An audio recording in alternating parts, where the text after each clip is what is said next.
নমস্কার বন্ধুরা, আমি রয়েছি সুদর্শন আর আপনি শুনছেন অল ডে সাসপেন্স। আচ্ছা, আমরা অনেকেই তো হাওড়া কাটোয়া লোকালে সফর করেছি, হয়তোবা এখনও করি। কে আপনি কি নিয়মিত এই লাইনেই যাতায়াত করেন? অবশ্যই কমেন্ট করে জানাবেন। কিন্তু আমাদের আজকের এই গল্পটি কিন্তু হতে চলেছে এই হাওড়া কাটোয়া লোকালকেই নিয়ে। আশা করছি আমাদের আজকের নিবেদনের এই গল্পটি আপনার ভালো লাগবে। তাহলে চলুন শুরু করা যাক আজকের গল্প।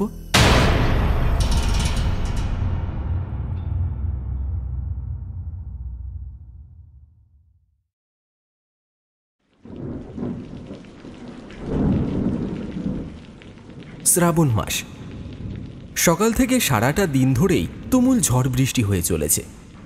এক মুহূর্ত থামার নাম নেই। দিন গড়িয়ে রাত নামার সাথে সাথেই ঝোড়ো হাওয়াযুক্ত বৃষ্টির সাথে মেঘের গর্জনও ভীষণ থেকে ভীষণতর হয়ে উঠেছে।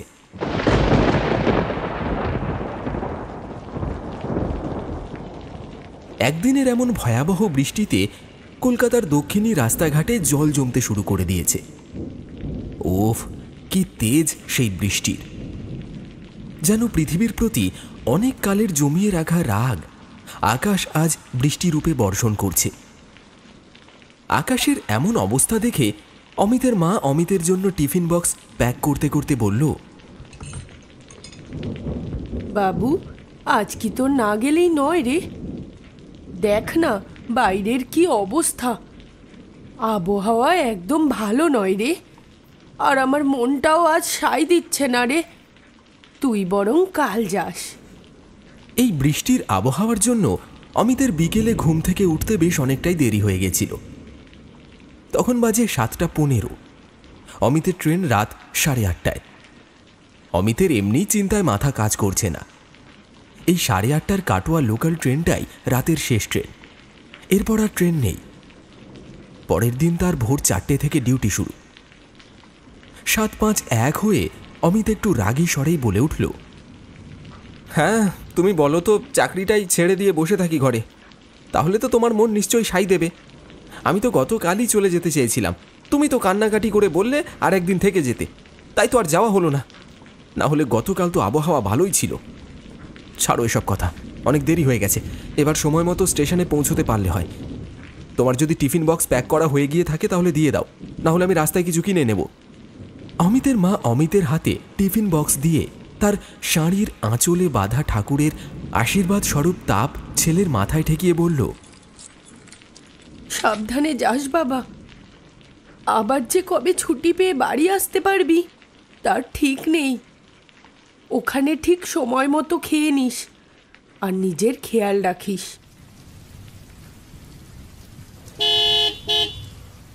অমিত তার বাবা মাকে প্রণাম করে বাড়ির সামনে তার জন্য অপেক্ষা করতে থাকা ক্যাবে উঠে পড়ল।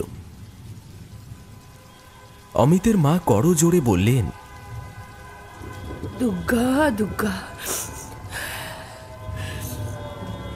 বলে শাড়ির আঁচল দিয়ে চোখের জল মুছতে মুছতে ঘর থেকে চলে গেল।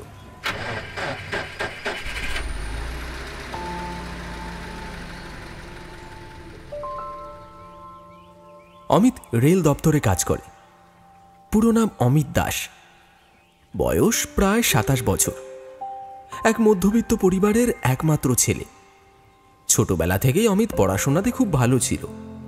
খুব ছোটবেলায় একবার বাবা মায়ের সাথে ট্রেনে করে মামার বাড়ি যেতে যেতে ট্রেনের জানলা দিয়ে বাইরের দৃশ্য দেখে খুব খুশি হয়ে যায় সেই খুদে অমিত।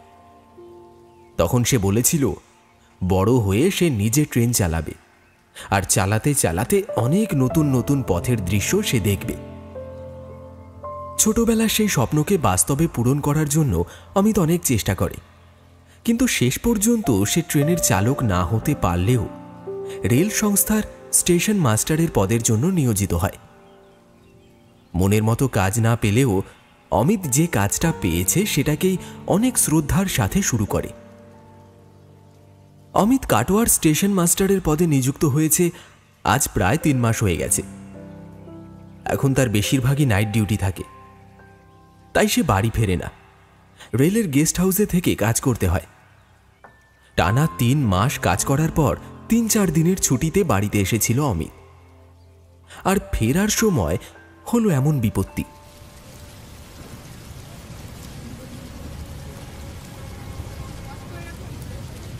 ক্যাবে বসে অমিত বারবার ক্যাব ড্রাইভারকে বলতে থাকে তাড়াতাড়ি চালানোর জন্য।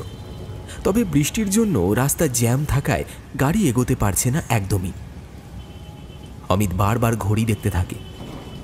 অমিত আনমনেই বলতে থাকে, উফ, কি জ্বালাটাই না হলো আজ। কেন যে মায়ের কথা শুনে কাল রয়ে গেলাম। যাই হোক, এবার ঠাকুর ঠাকুর করে স্টেশনের সময় মতো পৌঁছতে পারলে শান্তি পাই।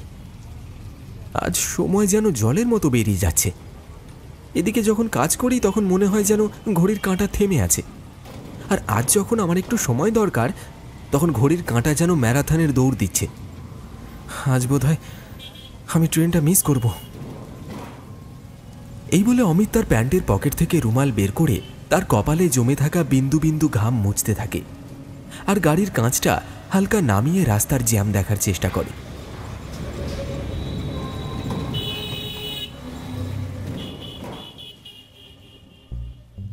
অনেকক্ষণ জ্যামে আটকে পড়ার পর যখন সে হাওড়া স্টেশনে পৌঁছায় তখন 9টা বেজে গেছে। হন্তদন্ত হয়ে ক্যাবের ভাড়া মিটিয়ে তার জামা কাপড়ের ব্যাগ নিয়ে দৌড়াতে দৌড়াতে স্টেশনে ঢুকে সোজা চলে যায় 3 নম্বর প্ল্যাটফর্মে। প্ল্যাটফর্মে পৌঁছতেই তার হাওড়া কাটোয়া লোকাল ট্রেন খালি দাঁড়িয়ে থাকতে দেখে অমিত একটু আশ্চর্য হয়ে যায়। তারপর সে নিজের ঘড়ির দিকে তাকিয়ে দেখে তখন 9টা বেজে 25 মিনিট। এতক্ষণে তো ট্রেন ছেড়ে যাওয়ার কথা ছিল, তাহলে এখনো কেন ট্রেন দাঁড়িয়ে আছে? আর স্টেশনের প্ল্যাটফর্মগুলো এমন ফাঁকা কেন? অমিত তৎক্ষণাৎ স্টেশন মাস্টারের ঘরের দিকে যেতেই যাবে, এমন সময় তার চেনা একজন টিটি কৌস্তব ঘোষালের সঙ্গে দেখা হয়ে যায়। অমিত তাকে ট্রেনের ব্যাপারে জিজ্ঞেস করায় তিনি বলেন, প্রচণ্ড ঝড় বৃষ্টিতে লিলুয়ার লাইন খারাপ থাকায় হাওড়া কাটোয়া লোকাল ট্রেন তো ক্যান্সেল হয়ে গেছে অমিত। কেন, তুমি তোমার ফোনে আপডেট দেখোনি? এই শুনে অমিত পকেট থেকে মোবাইলটা বের করতে করতে বলল, আসলে স্যার, তাড়াহুড়োতে আর আপডেট চেক করার কথা মাথাতেই আসেনি।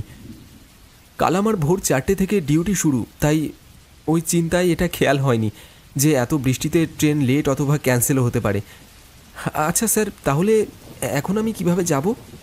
আমাকে তো পৌঁছতেই হবে কাটোয়াতে।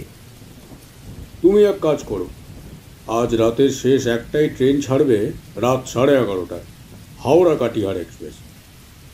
তুমি ওই ট্রেনটাতে কাটোয়া যেতে পারবে। লং রুটের গাড়ি, তবে কাটোয়া দাঁড়াবে, তোমার অসুবিধা হবে না। স্যার, ওই ট্রেনটা কোন প্ল্যাটফর্ম থেকে ছাড়বে? 11 নম্বর প্ল্যাটফর্ম থেকে। এই বলে তিনি অমিতের সাথে হাত মিলিয়ে চলে গেলেন। অমিত হাতে মোবাইলটা বের করে প্ল্যাটফর্মে থাকা চেয়ারের ওপর নিজের ব্যাগটা রেখে বাড়িতে ফোন করতে গিয়ে দেখে ফোনে তার চার্জ নেই, মোবাইল বন্ধ হয়ে গেছে। অমিত ভাবে সে তাড়াহুড়োতে মোবাইলটা চার্জ করতেই ভুলে গেছে, আর এতক্ষণে তার মা নিশ্চয়ই তাকে ফোন করে না পেয়ে ভীষণ দুশ্চিন্তা করছে। এই ভেবে অমিত তার ব্যাগ থেকে চার্জারটা বের করে। তারপর স্টেশনে ফোন চার্জ করার জন্য একটা বোর্ডের সন্ধান করে ফোনটা চার্জে বসিয়ে দেয়। কাছেই একটা দোকান ছিল, সেখান থেকে সে একটা জলের বোতল কিনে আনে। কিছু সময় চার্জ করার পর ফোনটা অন করে দেখে যে তার মা তাকে 10 বারের বেশি ফোন করার চেষ্টা করেছে। অমিত তার মায়ের নম্বরটা ডায়াল করে। ফোনের একটা রিং হতে না হতেই ওপার থেকে রিসিভ করে তার মা চিন্তিত স্বরে প্রায় এক নিঃশ্বাসেই বলে, হ্যারি বাবু, সব ঠিক আছে তো? তো ট্রেন পেয়েছিস? রাস্তায় কিছু সমস্যা হয়নি তো? খেয়েছিস কিছু? কিরে কিরে, কিছু বলছিস না কেন? আরে মা, ঠিক আছে, কিছু সমস্যা হয়নি, তুমি একটু শান্ত হও। আর ট্রেনটা ক্যান্সেল হয়ে গেছে, রাস্তা খারাপ, তাই আমি বেশি রাতে অন্য ট্রেনে যাব, তুমি চিন্তা করো না। ট্রেন ক্যান্সেল হয়েছে? দেখলি, আমি বলেছিলাম না তোকে? আমার মনটা সায় দিচ্ছে না। তুই তো আমার কোনো কথাই শুনলি না। এখন তাহলে কোন ট্রেনে যাবি? হাওড়া কাটিহার এক্সপ্রেস, আমি কাটোয়াতে নেমে যাব। আচ্ছা বেশ, সাবধানে যাস, আর পৌঁছে একটা খবর দিস। ট্রেনে উঠে খাবারটা আগে খেয়ে নিস কিন্তু বাবা। আচ্ছা মা, ঠিক আছে, এখন রাখলাম। আমার ফোনে বেশি চার্জ নেই, আমি ভোরে অফিস পৌঁছে তোমাকে জানিয়ে দেব।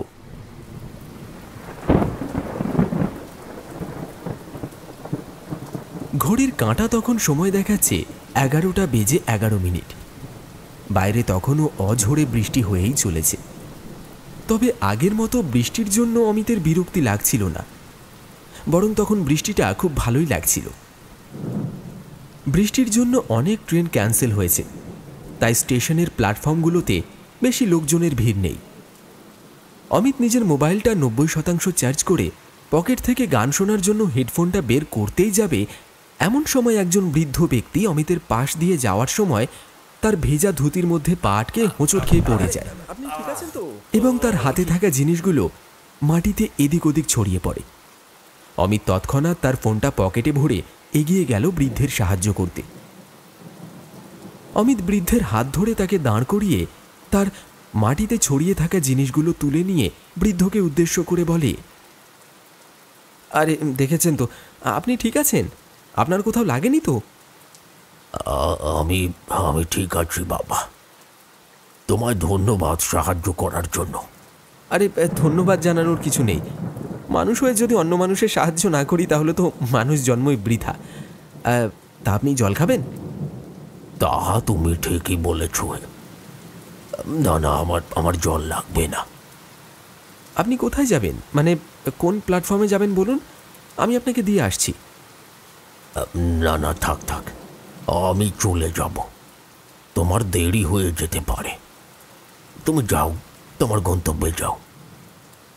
অমিত কিছু একটা বলতেই যাবে, এমন সময় তার কিছুক্ষণ আগেই দেখা হওয়া সেই টিটি স্যারের সঙ্গে আবার দেখা হয়ে যায়। তিনি অমিতের কাছে এসে বললেন, আরে অমিত, আমি তো তোমাকেই খুঁজছিলাম, আর তুমি এখানে দাঁড়িয়ে আছো। অমিত স্যারের দিকে কিছুটা এগিয়ে গিয়ে বলল, কেন স্যার, কি হয়েছে, কিছু বলবেন? আরে তোমাকে যে ট্রেনটার কথা বললাম সেটাও লেট আছে 30 মিনিট। তাই ভাবলাম তুমি তো একাই বসে আছো, তাহলে দুজনে মিলে যদি একটু বসে এক কাপ চা খাওয়া যেত আর কি। এই বৃষ্টিতে চা খেতে মন্দ লাগবে না, কি বলো? এই বলে স্যার একটু হাসলেন। অমিত একবার চা শব্দটি উচ্চারণ করে পিছন ফিরে তাকাতেই বৃদ্ধ লোকটি নাবাচক ইঙ্গিতে মাথা নাড়লেন। অমিত স্যারের উদ্দেশ্যে বলল, ঠিক আছে স্যার, তাহলে আপনি চা নিয়ে আসুন, ততক্ষণে আমি এসব জিনিসগুলো প্ল্যাটফর্মে রাখি গিয়ে, আপনি ওই প্ল্যাটফর্মেই আসুন। এই শুনে স্যার চলে গেলেন চা আনতে, আর অমিত বৃদ্ধের দিকে তাকিয়ে তাকে বলল, চলুন এবার আপনাকে আমি দিয়ে আসি, এখন তো আমার ট্রেন লেট আছে, অনেক সময় আছে হাতে। কোন প্ল্যাটফর্মে যাবেন বলুন? 10 নম্বর প্ল্যাটফর্ম। অমিত বৃদ্ধ লোকটিকে সাথে নিয়ে লোকটির ব্যাগ বহন করে হাজির হলো প্ল্যাটফর্মে। অমিত বৃদ্ধের উদ্দেশ্যে বলল, আচ্ছা, আজ তো 10 নম্বর প্ল্যাটফর্মে কোনো ট্রেন নেই, শুধু 11 নম্বর প্ল্যাটফর্মেই একটাই লাস্ট ট্রেন যাবে, তাহলে আপনি কোন ট্রেন ধরবেন? বৃদ্ধ মুখে প্রশান্তির ভাব এনে হেসে বললেন, এমন ঝড় জলের বহু রাত আমি যাত্রা করেছি, বুঝলে। এখন তোমার যা বয়স তার থেকে অনেক বেশি বছর আমি ট্রেন চড়েছি, আমি সব জানি। এই যে ট্রেনটাতে তুমি যাবে ঠিক করেছো, সেটাও একটু পর ক্যান্সেল হয়ে যাবে, তোমাকে বাড়ি ফিরে যেতে হবে। আর বৃদ্ধ আরও কিছু বলতেই যাচ্ছিলেন, কিন্তু কৌস্তববাবু এসে যাওয়াতে বৃদ্ধ চুপ করে যায়। কৌস্তববাবু চা নিয়ে আসেন। অমিত আর ভদ্রলোক চা খেতে খেতে বেশ অনেকক্ষণ গল্প করে। অমিত চা খেতে খেতে কৌস্তববাবুর সঙ্গে কথা বলছিলেন ঠিকই, কিন্তু তার সম্পূর্ণ ধ্যান ছিল ওই আগন্তুক বৃদ্ধের দিকে। অমিত খুব ভালো করে বৃদ্ধটিকে পর্যবেক্ষণ করার চেষ্টা করে। বৃদ্ধের গায়ের রং চাপা, শরীরে একটা সাদা ফতুয়া আর সাদা ধুতি, তাও বৃষ্টির জলে আধা ভিজে গেছে। বৃদ্ধকে দেখে গ্রাম্য অঞ্চলের বাসিন্দা বলে মনে হলেও তার কথাবার্তার মধ্যে দিয়ে শিক্ষার ছাপ লক্ষ্য করা যায়। দেখে মনে হয় বেশ রাশভারী লোক। তবে আরও একটা জিনিস অমিত লক্ষ্য করল, যে বৃদ্ধের কথাগুলো কেমন অসংলগ্ন পাগলাটে ধরনের। তাই সেই বৃদ্ধের উপর বেশি মাথা না ঘামিয়ে অমিত ঠিক করে যে সে নিজের মতো থাকবে আর বৃদ্ধের কথায় কোনো কান দেবে না।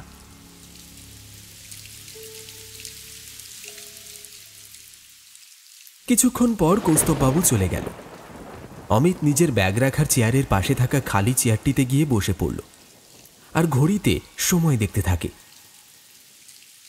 বেশ কিছুক্ষণ যাওয়ার পরে হঠাৎই একটা অ্যানাউন্সমেন্ট অমিতের কানে আসে। সেখানে বলা হয় রাতের যে শেষ ট্রেনটি ছিল সেটিও দুর্ভাগ্যজনিত বশে ক্যান্সেল হয়ে গেছে। তাই আক্ষেপের সঙ্গে বলা হয়েছে সমস্ত যাত্রীরা যেন আশ্রয় গ্রহণ করে রাতে।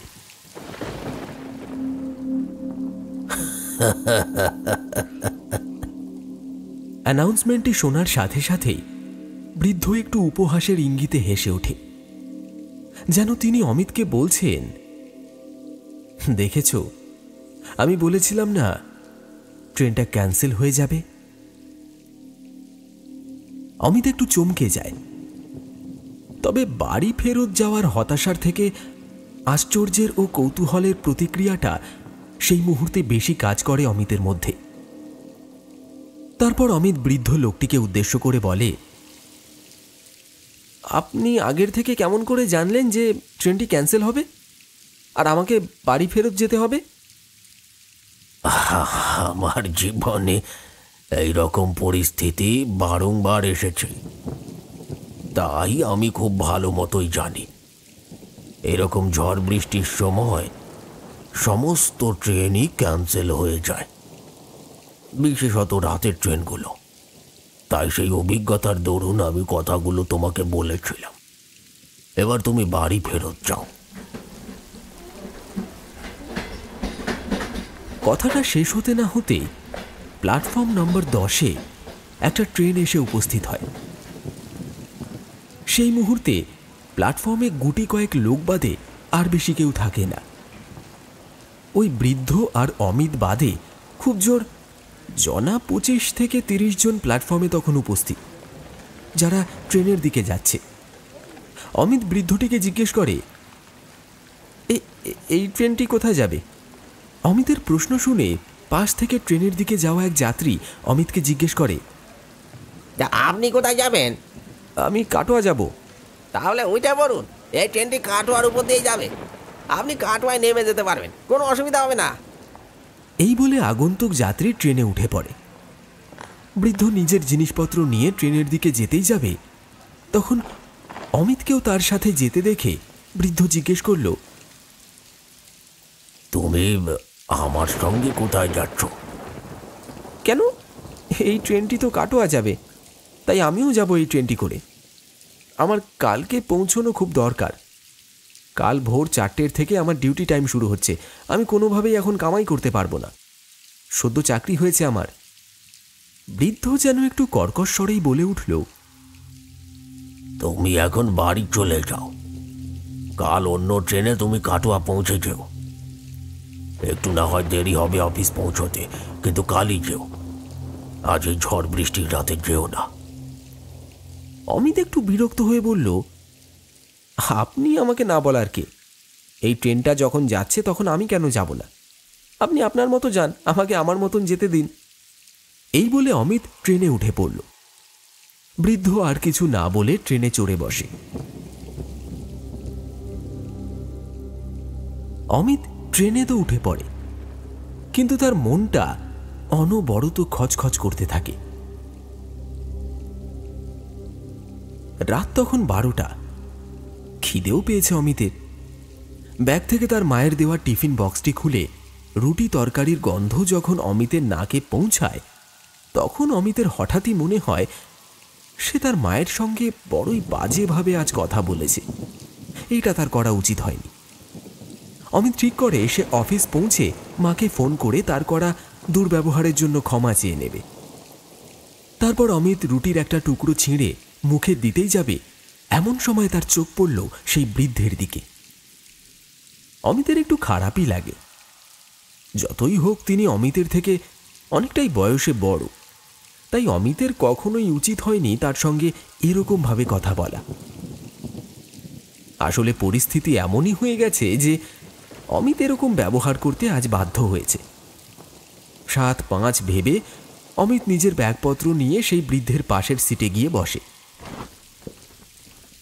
অমিতকে পাশে বসতে দেখে বৃদ্ধটি এমন ভান করে যেন সে অমিতকে দেখেইনি। অমিত কতকটা নিজে থেকেই সেধে কথা বলতে গেল বৃদ্ধর সাথে। অমিত বলল, আপনি খাবেন? আমার মাই আলুর তরকারিটা খুব ভালো বানায়, আমি এখনো এঁটো করিনি। না, আমার খিদে নেই, তুমি খাও। অমিত বুঝলো বেশি কথা বাড়িয়ে লাভ নেই, তাই সে নিজের খাবারটা খেয়ে নিল। এমনিতেই বৃষ্টি হচ্ছে, তার উপর খুব জোরে অমিতের খিদেও পেয়েছি। অমিত খাওয়া শেষ করে জল খেয়ে ট্রেনের জানলা দিয়ে হাত বাড়িয়ে বৃষ্টির জলে হাত ধুয়ে বসে পড়ল নিজের সিটে।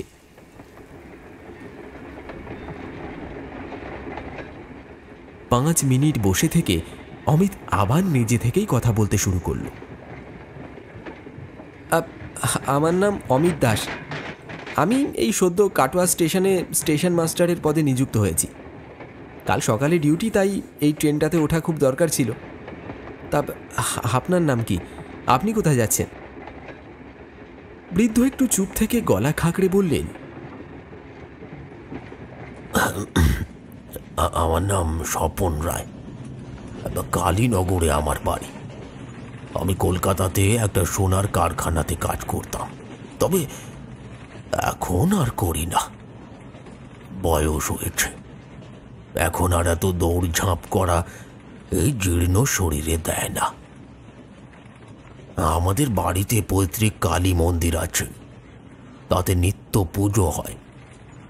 সেই মায়ের জন্যই কারখানায় কিছু গয়না বানাতে দিয়েছিলাম, সেটাই নিয়ে বাড়ি ফিরছি। এই দেখো, এই ঝাঁপিতে মায়ের গয়না আছে। এই বলে বৃদ্ধ স্বপন রায় অমিতের সামনে নিজের পোটলা থেকে একটা পিতলের ছোট ঝাঁপি বের করে অমিতকে দেখালেন। ঝাঁপিটির আয়তন 1 বিঘতের বেশি হবে না। স্বপনবাবু অমিতকে ঝাঁপিটি দেখিয়ে বললেন, খুব মূল্যবান আর গুরুত্বপূর্ণ এই ঝাঁপি, বাড়িতে পৌঁছানো খুব দরকার। হ্যাঁ, আমি বুঝেছি। এবার আপনি এটা ভিতরে ভরে রাখুন। ট্রেনের চোর থাকতেই পারে, তারা শুনে নিলে মহা বিপদ হবে। আপনি ভিতরে রেখে দিন।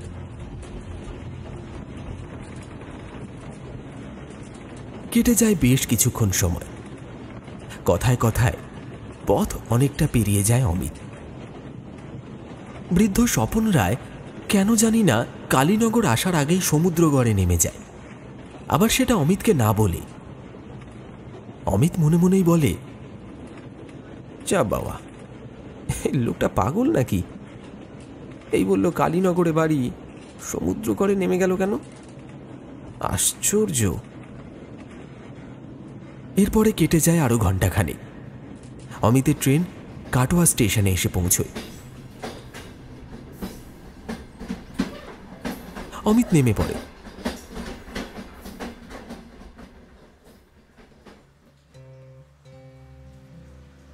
অবশ্য ট্রেনে আস্তে আস্তে এই ঘণ্টাখানেক অমিত বেশ জম্পেশ করে ঘুম দিয়ে নিয়েছিল। সে যখন কাটোয়ায় পৌঁছল তখন রাত 3টে। অমিত হাত মুখ ধুয়ে স্টেশন মাস্টারের সাদা ইউনিফর্ম পরে অফিস পৌঁছে যায়। ধীরে ধীরে একসময় ঝড় বৃষ্টি থেমে যায়। সমস্ত শহরে আর স্টেশন চত্বরে তখন মানুষের ব্যস্ততার ভিড় উপচে পড়েছে। অমিত নিজের শিফটের কাজ শেষ করে গেস্ট হাউসে এসে স্নান খাওয়া দাওয়া সেরে ঘুমিয়ে পড়ে। তখন সে বড়ই ক্লান্ত। অমিতের ঘুমটা যখন ভাঙল তখন তার মোবাইলটা বাজছে। অমিত ঘুম জড়ানো চোখে তাকিয়ে দেখল তার মা ফোন করেছে।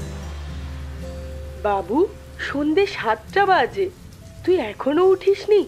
শরীর ঠিক আছে তো তোর? ঘুম জড়ানো গলাতেই অমিত বলল, হ্যাঁ মা, আমি ঠিক আছি।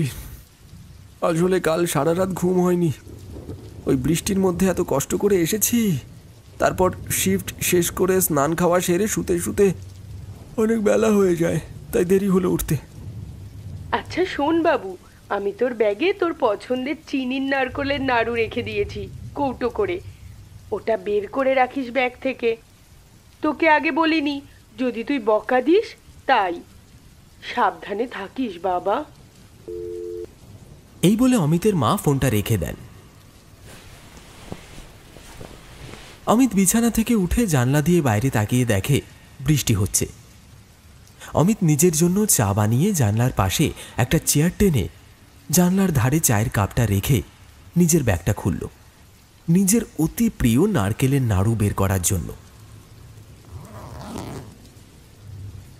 অমিত ব্যাগ খুলতেই দেখে তার ব্যাগের মধ্যে আছে গতকাল রাতের পরিচয় হওয়া সেই স্বপন রায়বাবুর ঠাকুরের গয়নার ঝাঁপিটা।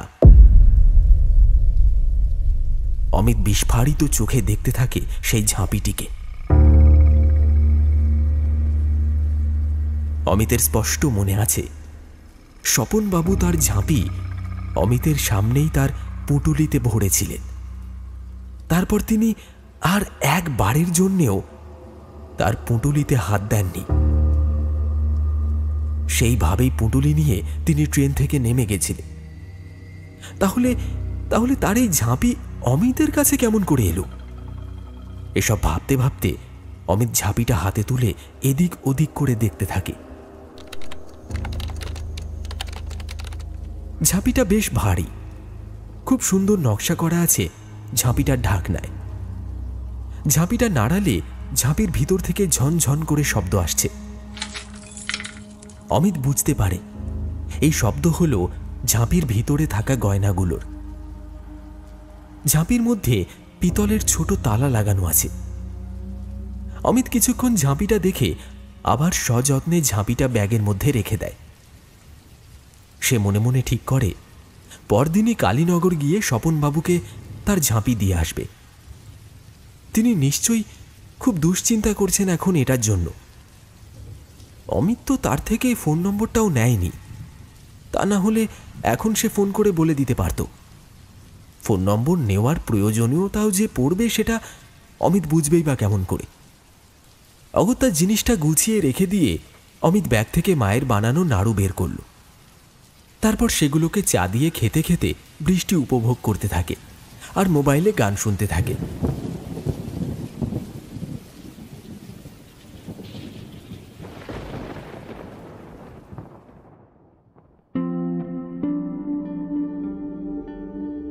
পরদিন নিজের শিফট শেষ করে অমিত রওনা দেয় সমুদ্রগড়ের উদ্দেশ্যে, ঠিক যেখানে স্বপনবাবু নেমেছিলেন।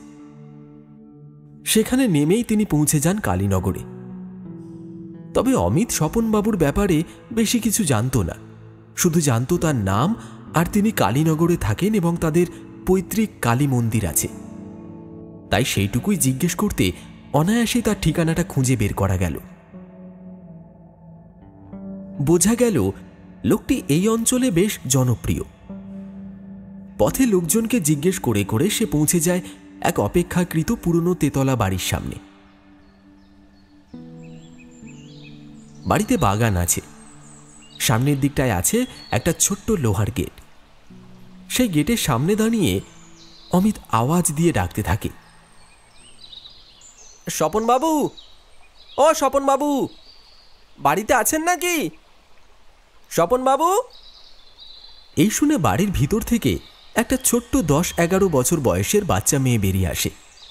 সে এসে অমিতকে জিজ্ঞেস করে, কে তুমি কাকু? কাকে চাই? খুকি, আমি অমিত। স্বপনবাবুকে একটু ডেকে দেবে? দাদু তো নেই। তাহলে যে আছেন বাড়িতে তাকেই ডেকে দাও, আমার খুব দরকার আছে। মা, ও মা, মা, কে এই শুনে বাচ্চা মেয়েটি মা মা বলে ডাকতে ডাকতে বাড়ির ভিতরে চলে গেল। মিনিট 2 পর বাড়ির ভিতর থেকে বেরিয়ে এলেন একজন মধ্যবয়সী মহিলা। মহিলা এসে অমিতকে বলল, হ্যাঁ বলুন, কাকে চাই আপনার? আগে আমি অমিত দাস, স্বপনবাবুর সাথে দেখা করতে চাই, খুব দরকার, একবার ওনাকে ডেকে দেওয়া যাবে? এই শুনে মহিলাটি অমিতকে বাড়ির ভিতরে আসতে বললেন। মহিলাটি অমিতকে একটা চেয়ারে বসতে বললেন। তারপর চাকর প্রহ্লাদকে অমিতের জন্য চা আনতে বললেন। তারপর অমিতকে উদ্দেশ্য করে বললেন, নমস্কার, আমি দেবিকা রায়, স্বপন রায়ের ছোট ছেলের বউ। আর যে বাচ্চা মেয়েটির সাথে আপনার দেখা হলো, সে আমার মেয়ে প্রতিভা। আচ্ছা, আপনার আমার শ্বশুরমশাইয়ের সাথে কি দরকার সেটা বললেন না তো? আর কবে থেকে আপনি তাকে চেনেন? আমার নাম অমিত দাস। আমি কাটোয়ার স্টেশন মাস্টার। আসলে আমাদের দেখা হয়েছে দুদিন আগে। শনিবার রাতের ট্রেনে আমরা একসাথে উঠি। আমার স্বপনবাবুর সাথে স্টেশনে দেখা হয়েছিল। ট্রেনে আমরা গল্প করছিলাম, তখন তিনি এই ঝাঁপিটির ব্যাপারে বললেন। এই যে এইটা। এই বলে অমিত তার পিঠের ব্যাগ থেকে পিতলের ছোট ঝাঁপিটা বের করে দেবিকার হাতে দিয়ে বলল, তিনি বললেন এতে আপনাদের কালী মন্দিরের মা কালীর কিছু গয়না আছে। আর ভুলবশত ঝাঁপিটা আমার কাছে চলে আসে। গতকাল রাতেই আমি ব্যাগ থেকে জিনিস বের করতে গিয়ে এটা দেখলাম, তাই আজই নিয়ে এলাম। স্বপনবাবু বলছিলেন এটা খুবই মূল্যবান জিনিস আর গুরুত্বপূর্ণও বটে। এতটা শুনে দেবিকা ঝাঁপিটা হাতে নিয়ে কাঁদতে থাকে। খানিকটা অপ্রস্তুত হয়েই অমিত বলল, আরে দয়া করে আপনি কাঁদবেন না। আপনি একবার স্বপনবাবুকে ডেকে দিন, আমি একবার তার সাথে দেখা করে চলে যাব। এটা সম্ভব নয় অমিত বাবু। কেন বলুন তো? শ্বশুরমশাই ট্রেন অ্যাক্সিডেন্টে মারা গেছেন আজ 5 বছর হয়ে গেছে। আর যে শনিবার আপনি তাকে দেখার কথা বলছেন, সেই শনিবারই তার 5 বছরের মৃত্যুবার্ষিকী ছিল। অমিতের পায়ের তলা থেকে জমি সরে যায়। অমিত কোনোভাবে বিশ্বাস করতে পারে না যে সেই রাতে যার সাথে সে এতটা পথ এলো, যাকে সে সাহায্য করলো, এত কথা হলো, সেই মানুষটা আসলে জীবিত মানুষই নয়। সেটা একটা অশরীর ছিল। অমিতের হৃৎপিণ্ড যেন জমে গেল। তার শির দাঁড়া বেয়ে রক্তের হিমশীতল স্রোত বয়ে গেল।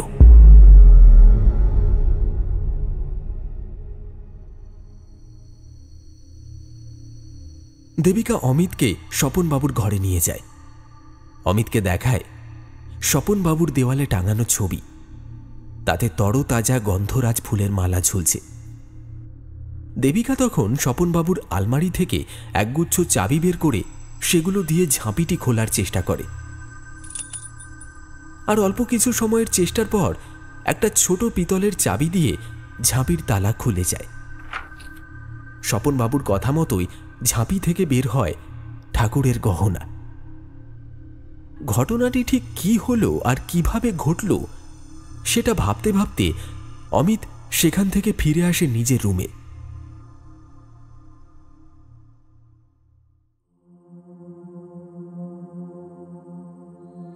এই ঘটনার পর কেটে গেছে আরো 2-3 দিন। সেদিন অফিসে বসে কাজ সারছিল অমিত, আর আনমনে আগের দিনের ঘটনার কথা ভাবছিল। অমিতের পরের শিফটে যিনি ছিলেন তিনি কখন ঢুকে এসেছেন আর অমিতের সামনে থাকা চেয়ারে বসে পড়েছেন সেটা অমিত টেরই পায়নি।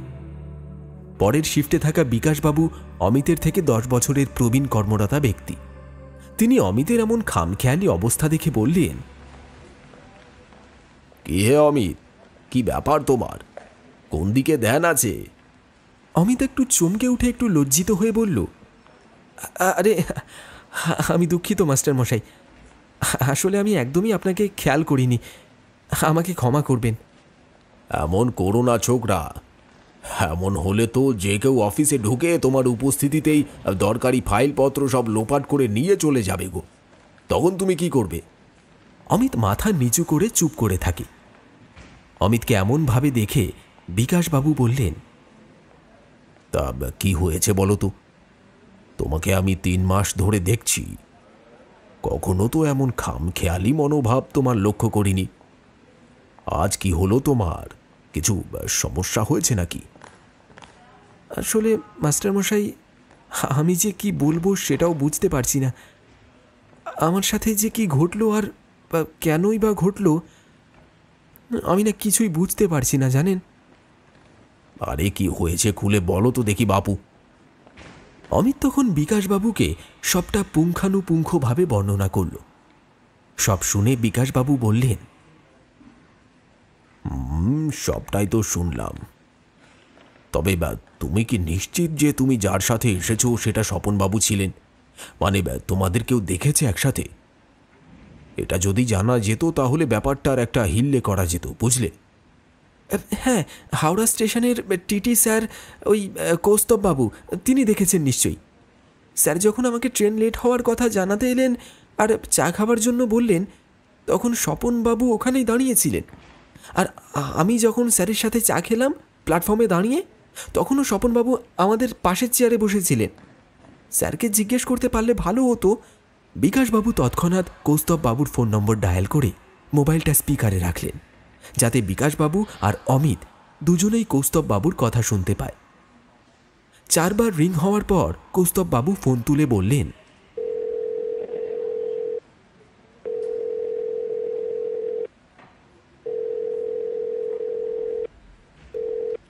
কি ব্যাপার হে বিকাশ বাবু, আজ হঠাৎ আমাকে মনে পড়লো যে? হ্যাঁ, একটু দরকার ছিল আপনার সাথে, তাই আপনাকে বিরক্ত করতে বাধ্য হলাম। আরে না না, বিরক্তির কিচ্ছু নেই, আপনি বলুন কি দরকার। বলছি, শনিবার রাতে আপনার অমিতের সাথে দেখা হয়েছিল? মানে আমাদের এই কাটোয়ার নতুন স্টেশন মাস্টারের সাথে। হ্যাঁ হয়েছিল তো। অমিত আমাকে ট্রেনের ব্যাপারে জিজ্ঞেস করায় আমি বললাম কাটোয়া লোকাল আর চলবে না, অন্য গাড়ি ধরতে। তারপর আমরা একসাথে চা খেলাম। তবে কেন বলুন তো, কিছু সমস্যা নাকি? অমিত ঠিক আছে তো?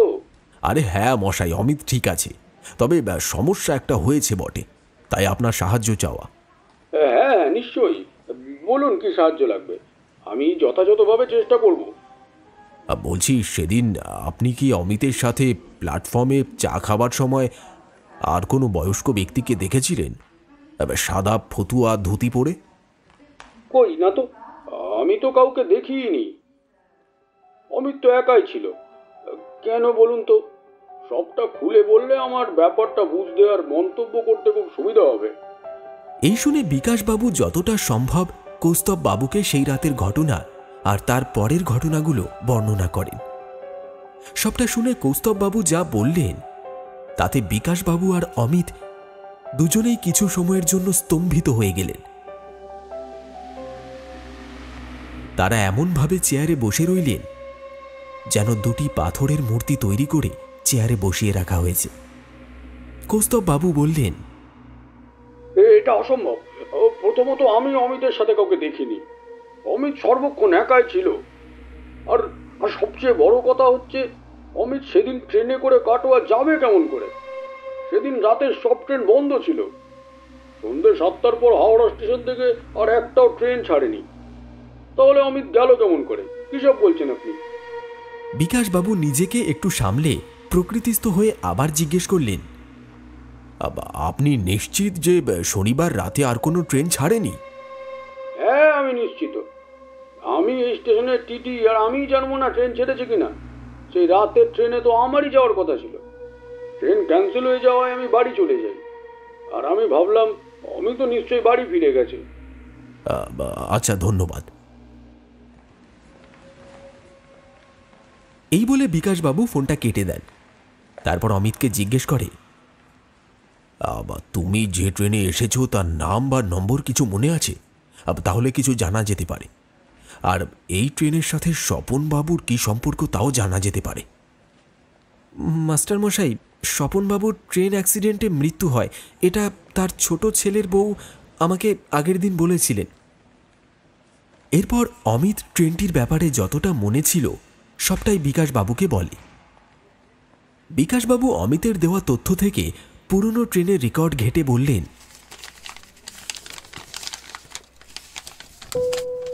অমিত, এই দেখো রেকর্ডে কি লেখা আছে। অমিত রেকর্ড দেখে যা বুঝল তা কিছুটা এই রকম। প্রায় বছর 5 আগে একটা ট্রেন হাওড়া স্টেশন থেকে এমনই এক ঝড় বৃষ্টি রাতে ছেড়েছিল। আর রাস্তায় হঠাৎ বাজ পড়ায় ট্রেনটির প্রায় 90% জ্বলে ছারখার হয়ে যায়। আর ট্রেনটিতে থাকা প্রায় অধিকাংশ মানুষই মৃত্যুবরণ করেছেন। যারা যারা মৃত্যুবরণ করেছেন তাদের মধ্যে স্বপনবাবু একজন। তার মৃতদেহ পাওয়া যায় আধা জলা অবস্থায়, তবে তার কাছ থেকে কোনো জিনিস পাওয়া যায়নি। সবটা জেনে বিকাশবাবু বললেন,